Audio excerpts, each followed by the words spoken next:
Cinci aeroporturi din Franța au fost evacuate din nou azi în urma unor alarme cu bombă, după ce în ultimele 3 săptămâni muzee, clădiri și școli din Europa s-au confruntat cu aceeași situație.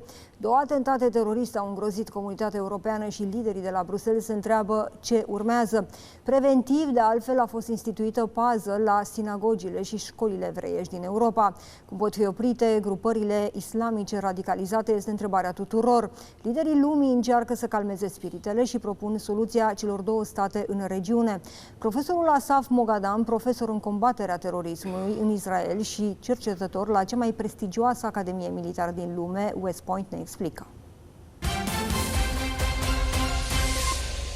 It's important, I think, to distinguish between Hamas on the one hand and the Palestinians in general.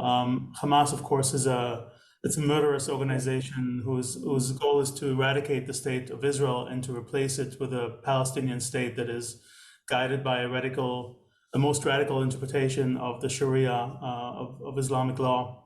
And Hamas, of course, committed heinous crimes against Israeli civilians, slaughtering babies, raping women, and really horrible things, including against all Holocaust survivors.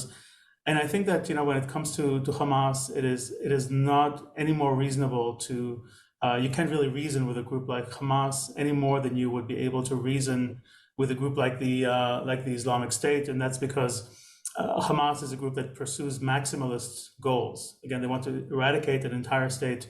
And they have really spoiled, as you said, pretty much every opportunity that was given to the Palestinians to establish a state.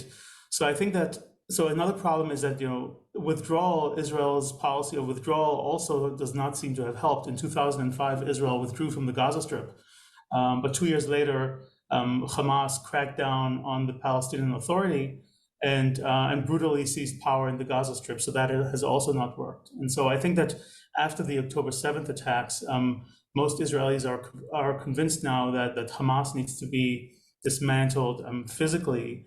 And this would require, unfortunately, a military campaign in the Gaza Strip so that the group will no longer be able to physically pose a threat. Professor, many of the terrorists were radicalized in school. Their education, including the idea of killing others that don't share their religion, including Jewish people. I think, first of all, you're absolutely right that one of the greatest problems, I think, in finding a long-term solution to the conflict is that young Palestinians are educated really from birth to hate not only Israelis, but to hate Jews in general. And I think that this hatred for Jews is widespread, especially in Gaza, also in the West Bank, but especially in Gaza. I think that any long-term solution to the Israeli-Palestinian conflict will require at least 3 preconditions.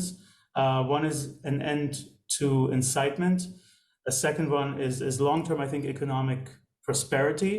And then I think that a third precondition for any prospects for a future settlement is that you have brave and visionary leaders on both sides who can convince their respective communities that painful compromises are necessary. I think that all of these preconditions, by the way, are dependent upon, first of all, though, eradicating the threat of Hamas. Professor, do you believe that Israel invading the Gaza Strip with the purpose of destroying Hamas will lead to terrorist attacks in the Western world? I think, Anna Maria, and I say this as somebody who grew up in the West, I grew up in Germany, and I think that the answer, unfortunately, is yes. And here too, I think we've already seen some indications of that. Today or yesterday in Germany, there was an arrest of a young jihadist who was apparently planning to ram protesters of pro-Israeli demonstrations with a car. And I fear that we're going to see a lot more such attacks.